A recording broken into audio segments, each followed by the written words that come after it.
It's really harmful that it did not pass. History Month on hold. What is the purpose of LGBTQ History Month? It is to indoctrinate the children. A clash of culture, a new law's chilling effect. The parental rights in education bill would have much greater implications than people predicted. It's a real shame and a disservice to our youth and our community to be promoting hate, discrimination, and divisiveness. I got a sticker when I voted. Right there, I voted. The election arrests and the backlash. I doesn't think that this is nothing but Jim Crow dressed up as James Crow Esquire. The governor stands firm. Disabuse them of maybe any lack of clarity that they have about what the rules are in Florida. Black leaders call for action. The first thing that we have to do is inform people of what's the law. We must establish a stronger, more inclusive and tolerant agenda. The former state attorney running to unseat Florida's attorney general. The election was definitely stolen. An election denier runs for Congress, a Republican in a heavily Democratic district. The big news of the week and the newsmakers all live all this week in South Florida.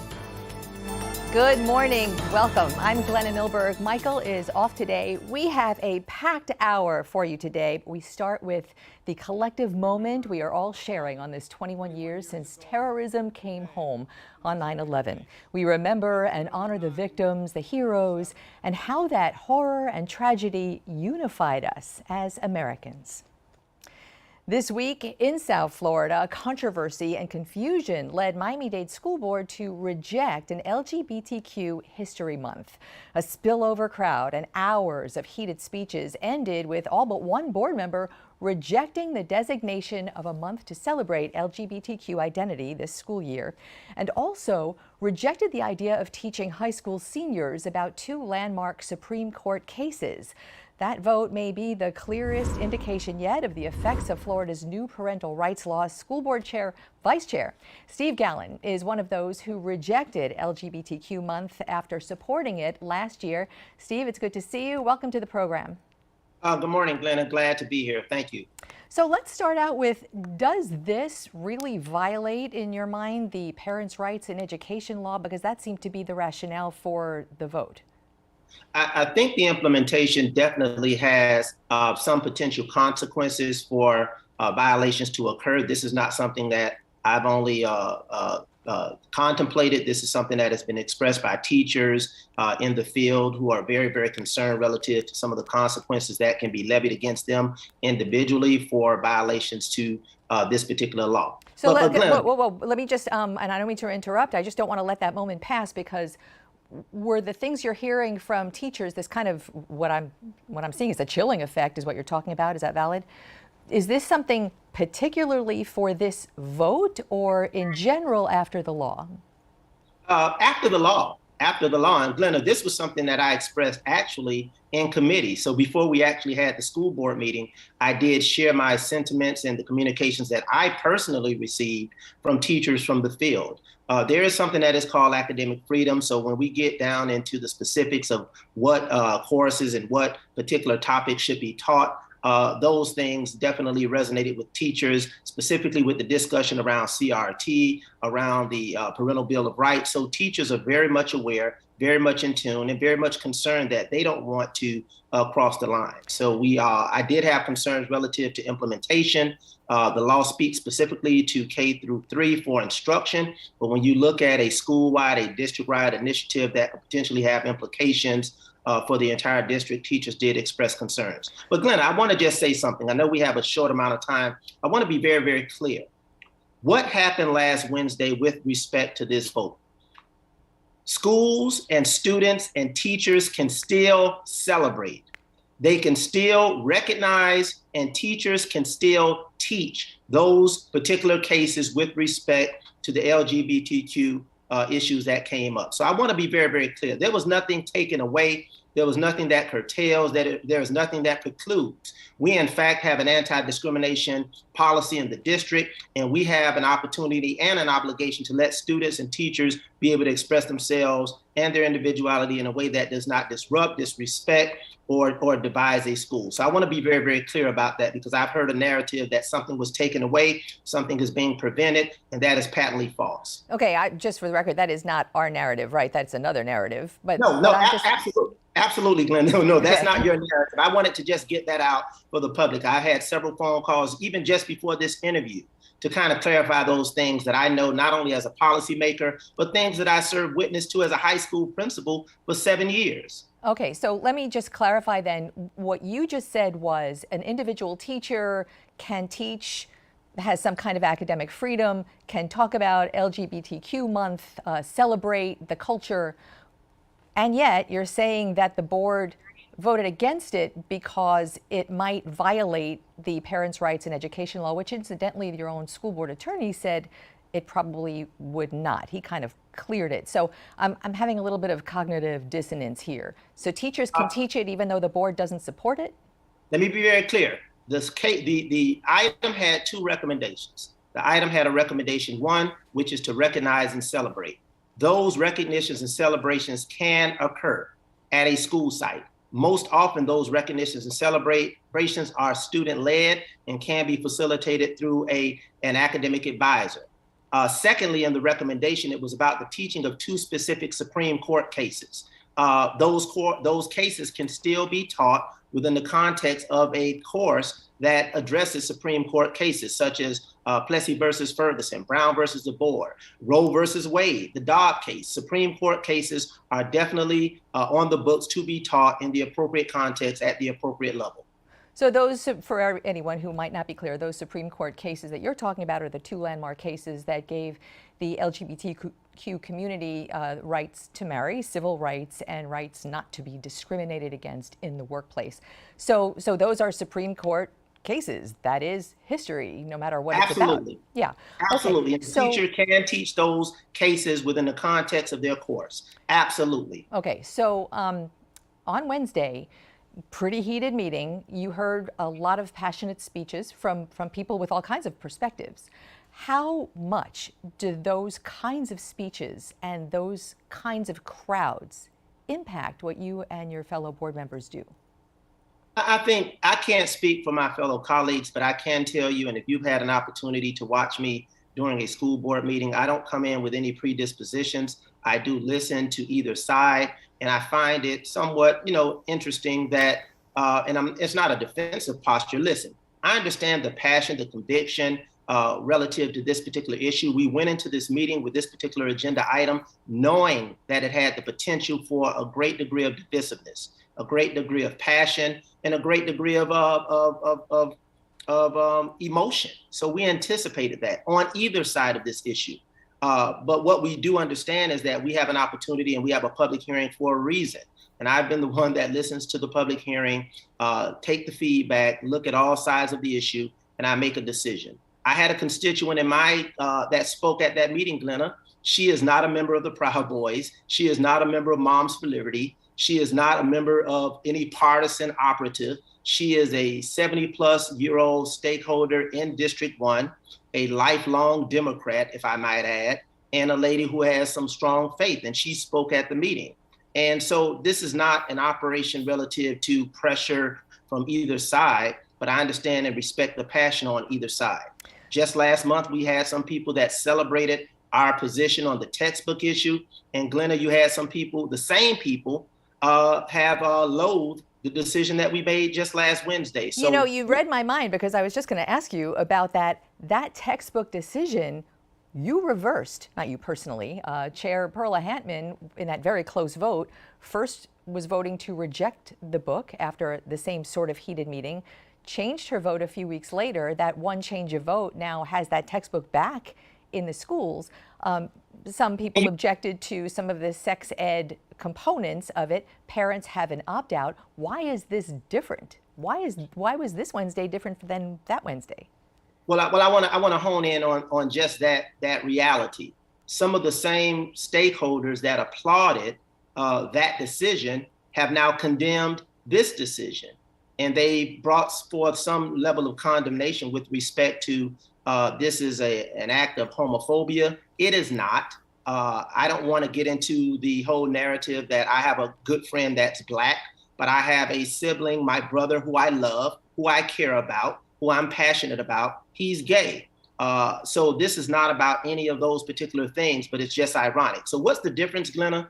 The difference is the textbook issue went through a process. It is a process of school adoption for textbooks that is driven by the state. That recommendation was based on a hearing officer, and that implication had ramifications for instruction, meaning if students did not have that resource in the classroom, teachers would not be able to teach to those particular standards. So the difference with this particular item is that this is a celebration and a recognition by which it has been described as symbolic in nature. Very important symbolism. Let me be very, very clear. It's very important that everybody feels a part of our experiences in our school system, in our schools, and in our classrooms. But that is the major difference. One has significant implications for instruction and curriculum and teaching and learning, and this celebration did not. Dr. Steve Gallen, Vice Chair of Miami-Dade School Board, great to have you with us. Appreciate your time. Always. Thank you. And next up, the Miami-Dade School Board member who put the LGBTQ month on the agenda and the lone vote of support. She's live.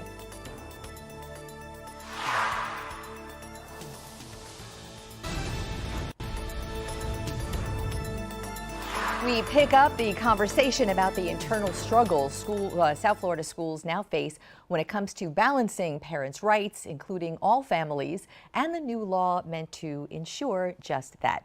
Lucia Baez-Geller is the Miami-Dade School Board member who proposed, again, marking LGBTQ History Month, and the only vote this time to support it. Lucia, welcome to the show.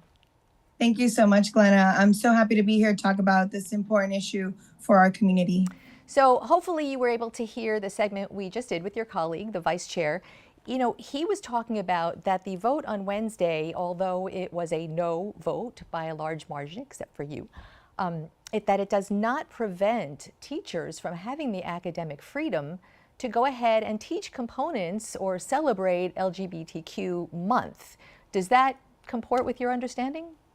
Absolutely. Our school district continues to support our LGBTQ community full force, and we will continue to do so. But what I think this vote showed then, because they are allowed to do all of these things, is that the governor's anti-LGBTQ rhetoric is truly having a chilling effect. And I believe that that is why maybe there was a no vote, even though we know our students are and teachers are legally protected to do all of the things that the item was calling for. And I believe for me, that's a reason for alarm. Understood. I want to sort of focus in on something you just said about the governor's anti-LGBTQ rhetoric. What you characterize as rhetoric, there are many people, many families who consider it much more than rhetoric, and for whatever their reasons are, whether they be faith-based, culture-based, there are truly a lot of people, many of whom you saw at the school board meeting, who either oppose or fear or are concerned with what this curriculum or what this academic freedom might look like. How do you hear that? How do you address that?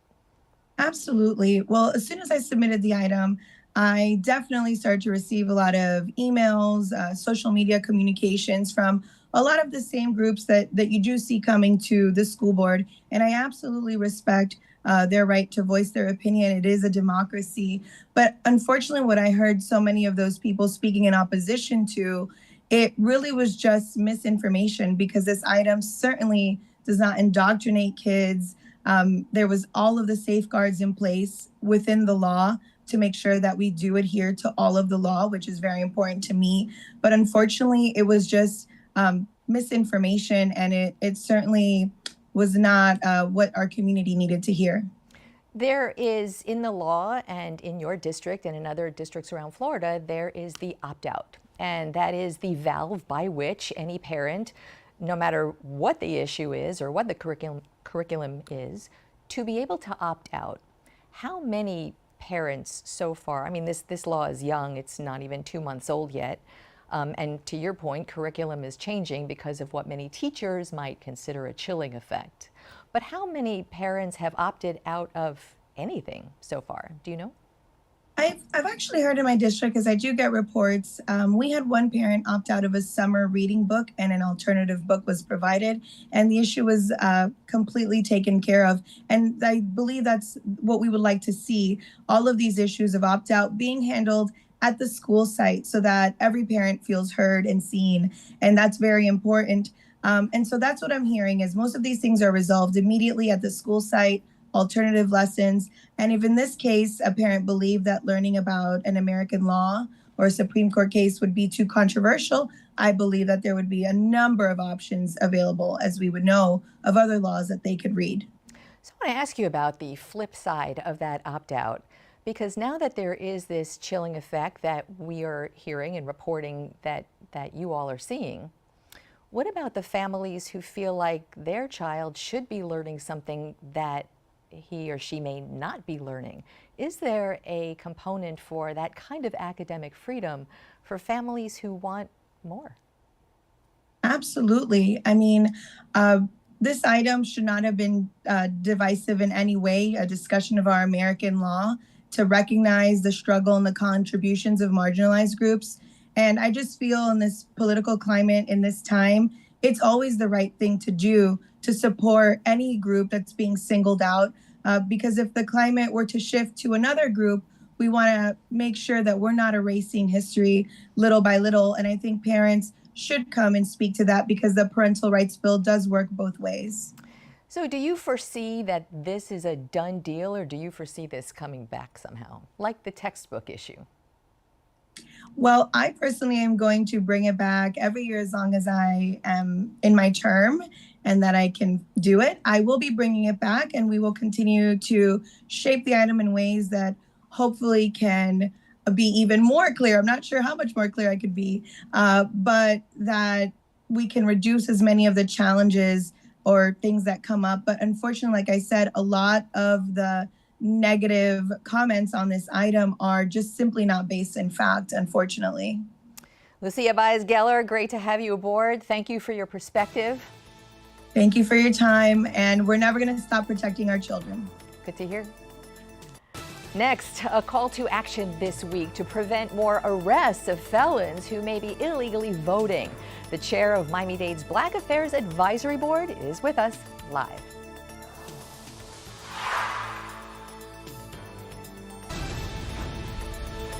If you have like a third party group or someone telling somebody, yeah, you know, you're a convicted rapist, but you can vote, that obviously is false, and that may expose some of those groups to liability. The governor, for the first time this week, acknowledging other factors may have contributed to former felons illegally voting in 2020. All who were rounded up and arrested last month are due in court this week for their arraignments, as more questions bubble up about how they came to be registered to vote in the first place. Miami-Dade's Black Advisory Board issued a call to action this week, having already seen a chilling effect those arrests and the public event to announce them have had on people who may be perfectly eligible to vote at some point. Pierre Rutledge is chair of that board and with us live right now. Pierre, thanks for being with us today. Good morning, Glenna. Glad to be here this morning. Thanks for having me. Of course. So tell us more about this, the calls that your staff is getting from people who are afraid because they've seen the arrests, even people who may be former felons who can now regain the right to vote. What is the board seeing? Well, what we have, Glenna, again, is more misinformation and scare tactics. We've had people call our office who have served their time, done their probation, and some of whom have completed the third part of it with satisfying everything that they owe to the great state of Florida because of their incarceration, who are afraid to vote, and rightfully so. I would not even fathom how someone could be in a position where you did something without any kind of intent to defraud or evade the law, and then you get arrested for it. Well, that's a good point to, at this point, to just explain to people who are not maybe in the weeds with this, is that, and we heard this at the board as well, there is some confusion because Amendment 4 from 2018 did allow felons to regain their right to vote after serving their sentences and paying fines and paying costs and restitution. But there is a class of felons that were excluded, and those were people who were convicted of murder and sex crimes, generally speaking. So the people who were arrested are those people who could never regain their right to vote without the clemency process, who went ahead and voted because they were able to register. So I'm just going to borrow from what I heard you all talk about at the meeting, is that there is no clarity, there is no understanding of the law. It's very confusing. But that doesn't mitigate the law now, does it? No, it doesn't, Glenna. And let's be clear. In 2018, when we voted on Amendment 4, it was very, very clear. There were conditions that were set forth in that amendment, and we embraced that. However, it also said it's the state's responsibility to validate folks who register to vote. For example, if I registered to vote here in Miami-Dade County with a third-party organization who I think are well-intentioned and who are now being used as scapegoats for this problem, that's a statewide issue, they take it to the Department of Elections. The Department of Elections sends it to the state Department of Elections, who is supposed to verify whether I'm eligible to vote or not. That's not being done. Systems aren't talking to each other. And as a result, the innocent people who are trying to come back into our communities are being afraid, are being targeted, and are being arrested. And I have to say this as a disclaimer, Glenna. Of those 20, the majority of them look like me. They were African American, but they weren't all African American. This is not a race issue, in my opinion. It's a system-wide issue that's broken, and we need to fix it. I am not here, Glenn, and I want to be clear. Yeah. I'm not here for one-liners, likes on social media, or people tuning into this. This is a life passion. I can remember my grandmother telling me that she was not able to vote. So I take it very, very seriously.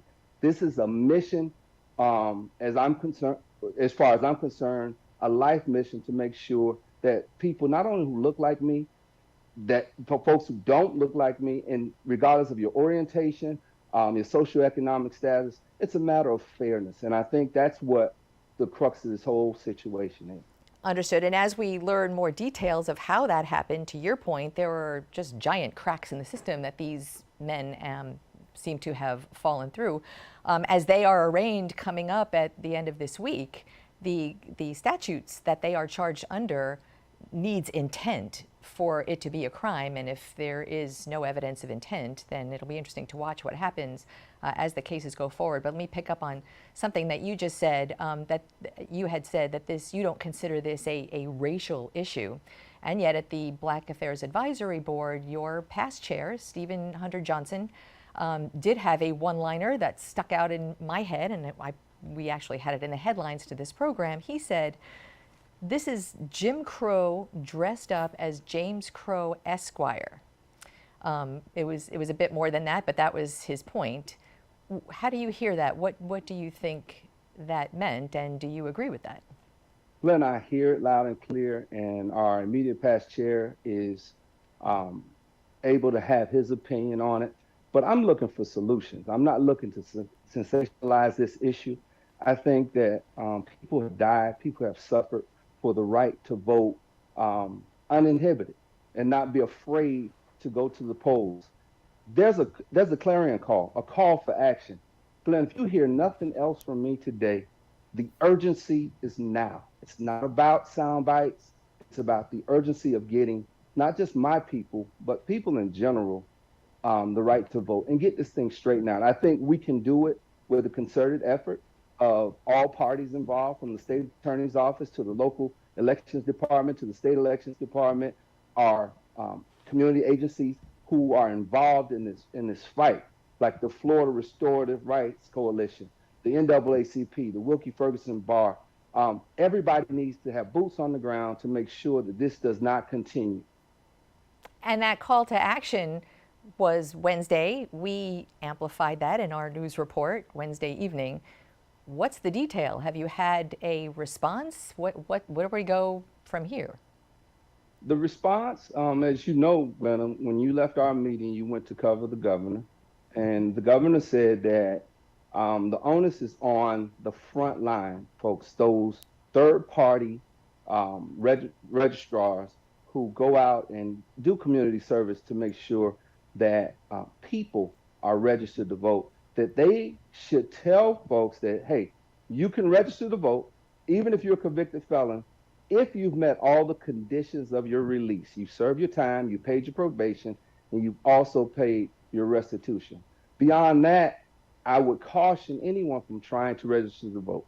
I used to do it all the time with the organizations that I'm a member of, and not once, Glenna, that we were told in our training that we need to give this disclaimer. If you go to the 12-question voter registration form, question number 2 asks if you're a convicted felon, have you had your rights restored, and are you in the process of having them restored? I think that's the key. It's number 2 in the application.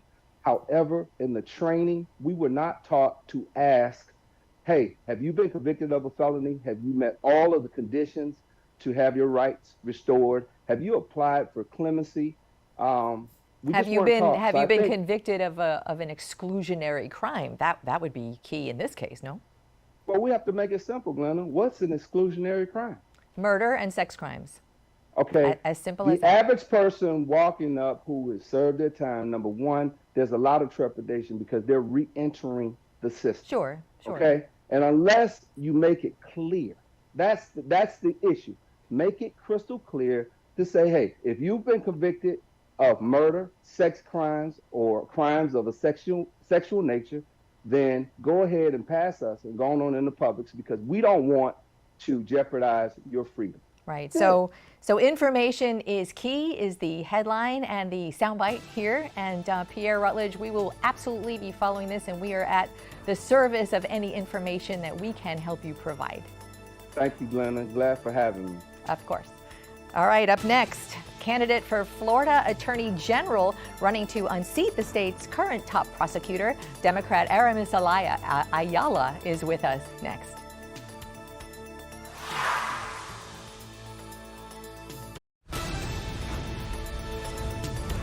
Florida's incumbent Attorney General Ashley Moody has sued the Biden administration over mask mandates, won settlements against drug companies over opioids, and pursues justice from a politically conservative perspective.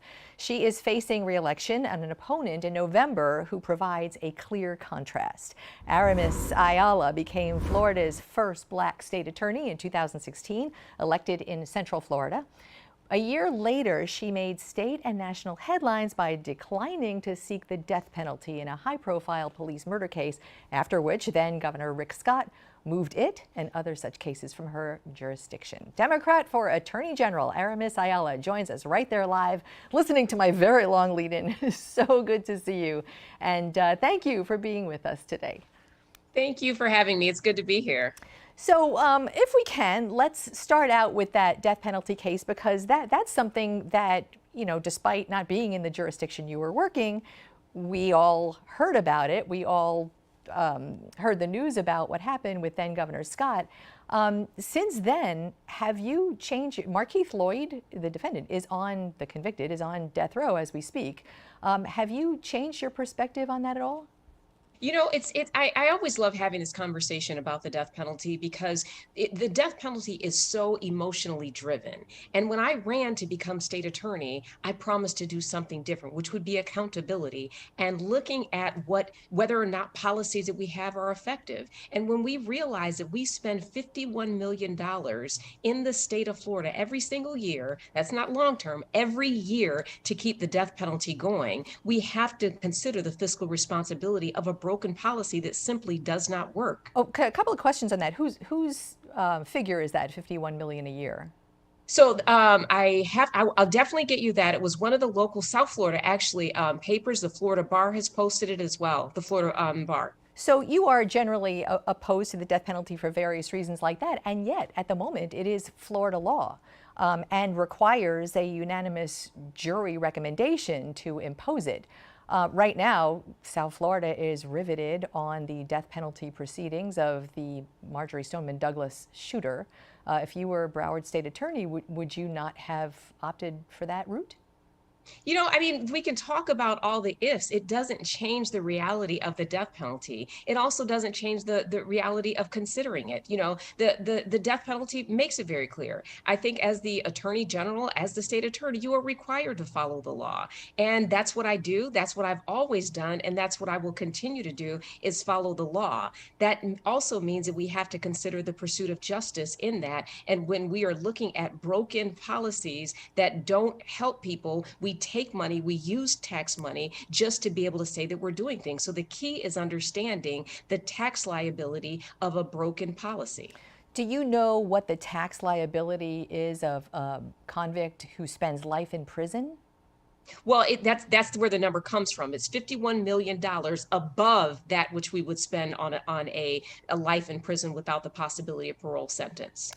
Okay, so let's kind of pivot a little bit, but stay with enforcing and applying Florida law, because right now, as you know, one of your colleagues, Andrew Warren, who is the state attorney in Hillsborough County, was suspended by Governor DeSantis because he had said he would not be prosecuting cases under Florida's new, more restrictive abortion law. Do you see a parallel there at all between what happened with you and this suspension?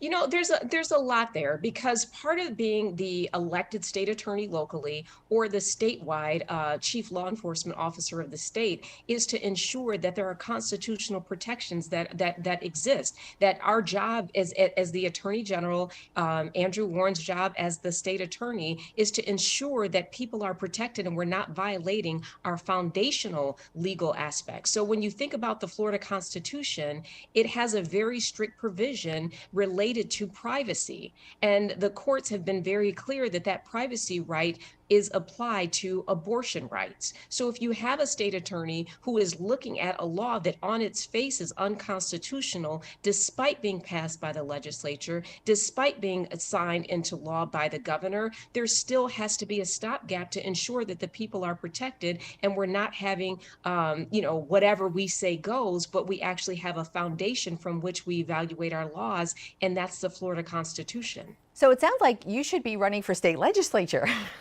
I'm sorry? It sounds like, you want to change the law. Why not run for the state legislature? Well, when you're talking about changing laws versus interpreting laws, that's what the three branches of government are for. Creating laws, saying that we are creating laws that are unconstitutional, that's why you have those positions, to ensure that the legislature is doing their job. So while you're making laws, that's the job of the legislature. If you are an executive, your job is to ensure that they are faithfully executed and based upon a level of justice. So you are running to be Florida's top prosecutor. You're also in that position running to be a sort of the chief public safety officer. So I'm interested to hear what you think is Florida's #1 threat, or maybe 1, 2, and 3 threats to public safety in this state right now. Well, I think we have to recognize national security. It's real easy to limit our conversation on public safety to just, gang violence or inner city violence. But there are real threats when it comes to national security. And we have to have an attorney general who is going to support and ensure that we aren't working politically to protect people who former presidents who live in this state, or anyone else, but that we are going to execute the laws, not just for our own political benefit, but for the safety of other individuals. I think that another public safety threat is domestic violence. A lot of times we're talking about the just looking inside of a person's home and not recognizing that domestic violence has a larger impact upon mass shootings, and even police officers knowing that that's one of the most dangerous places for an officer to go to. So domestic violence, gun violence, and certainly national security have to be considered when we're talking about public safety. Do you think the word justice, means different things to different people? Has justice become politicized? Unfortunately, I teach. I'm a professor, and in teaching students defining justice, I say the way that I try to explain is that some people focus on the outcome only, and others focus on the process. So when we're talking about justice, we have to consider the process. Is everyone going through the same process, which means we have equal justice, or are we playing with it and doing favors for some and considering backgrounds of others and the economic status of someone, whether it's a public defender or a private lawyer, things and people who go through the system considering things of that nature. So I do believe that there is some level of politicization to the word justice, but if we focus on the process and the outcome, I think that puts us more aligned where we can find that common ground, that we're not looking at how political the idea of justice is. Aramis, Ayala, you are in one of the state's marquee races. We thank you for sharing a little bit of your Sunday with us, and we will absolutely follow you to November. Thank you so very much. And when we come back, the Republican candidate for Congress who wanted the presidential election overturned is challenging South Florida's longest-serving Democrat in Congress again.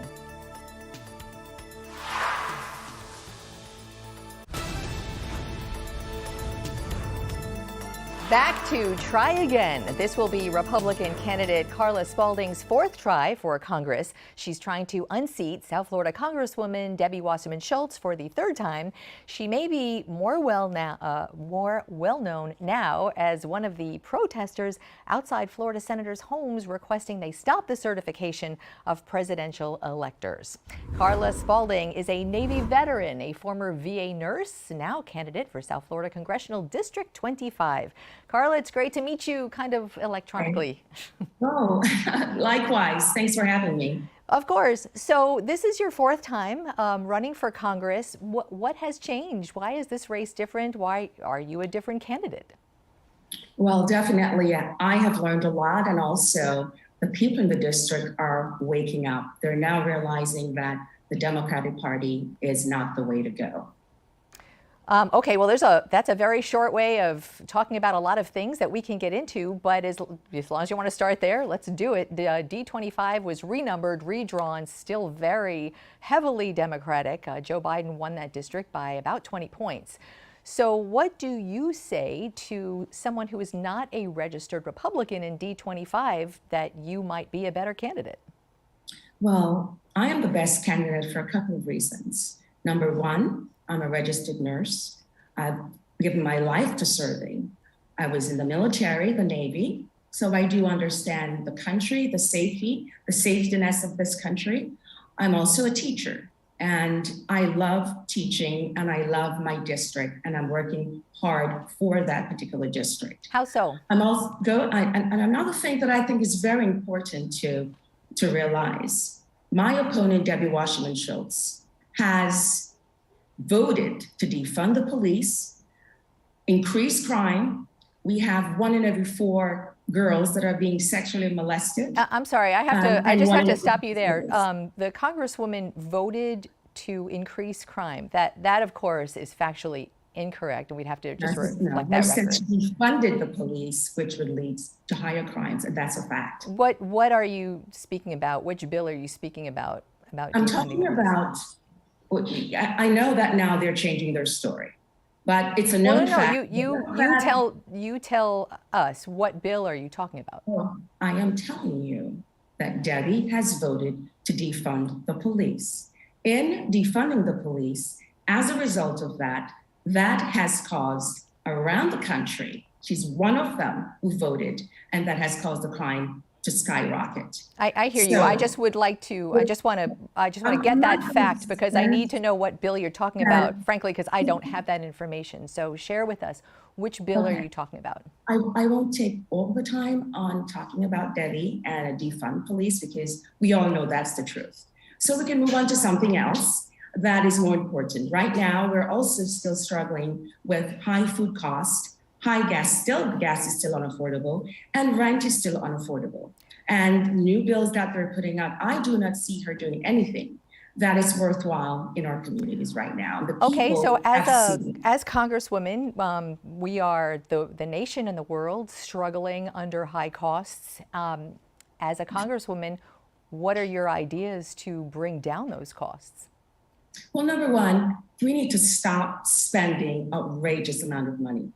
We cannot continue to send, we just sent over $100 billion to Ukraine when we have people here who cannot, homeless veterans, we have young people who cannot afford to even pay for their own rent. They now have to move in with their parents. So yes, there are tons of different issues that needs to be addressed that is not being addressed. Okay, and that is why we invite you here to talk about those issues. So you as a Congresswoman, should you win, would be one of a body of 435 people, very divided right now. And so I'd like to be able to give you a platform to talk about what your ideas are specifically to change what you see now. Okay. Now, the first thing that I think is important, I would love to secure our freedom, because without our freedom, we have absolutely nothing. We would not be able to even have this conversation that we're having now. So by securing freedom, what does that mean practically speaking, securing our freedom? Yes, securing our freedom meaning, I noticed that the Democrats, when they talk about freedom, it's only freedom when it comes to abortion, only freedom when it comes to ill things. When it's freedom for you to have the right to refuse a vaccine if you choose not to have the vaccine, it's a big problem. So I think overall, military-wise, we fought to secure a freedom of this country, the ability to speak and disagree without having to want to fight about it.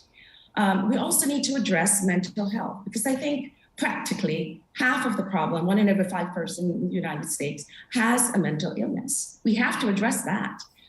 It's affecting our children, and we have just kind of put Band-Aids on that. We cannot. Well, what is, you have a medical background, you are a nurse, mental health is absolutely front and center right now, and there have been bills and programs to address that. What in your mind is not enough? What needs to be done? Well, for example, I was at a hearing 2-3 weeks ago, and in this hearing, this was supposed to use Medicaid funding to do gender surgery for children 14 years old. The fact that I'm even having, or people are even having that conversation is absolutely outrageous. The bill was not passed, so I didn't get a chance to go through it, but my opponent wanted to pass this using Medicaid funding. Our children need to be children. And is that what you're talking about when you say mental health funding? I'm sorry? And is that what you were referring to when you were talking about mental health? No, mental health has a whole anxiety, depression, all those fall under mental health. There are tons of things that falls under mental health, but that specifics is one of the hearing that I went to. So I'm pointing out something because parents need to understand and see and know what's going on in the school system. They need to know what's happening on the outside and what laws or bills that we're supporting and what, it's so important. This country is going to hell right now. And we need people that are going to stand firm to make those changes. And that's what I'm about. So when a congressional candidate says this country is going to hell right now, how should the other side hear that? How should the other side? We all know it's going to hell. I mean, it's not a secret. It's people can't afford gas, they can't afford food. Right now, I have someone. I just wanted to hear what you meant by that. I just want to, Carla Spalding, introducing you to the world of television where we have this much time and a little taste of your candidacy. I do appreciate your time, and we will absolutely follow your candidacy to November. Yes, thank you. Thank you. And we will be right back.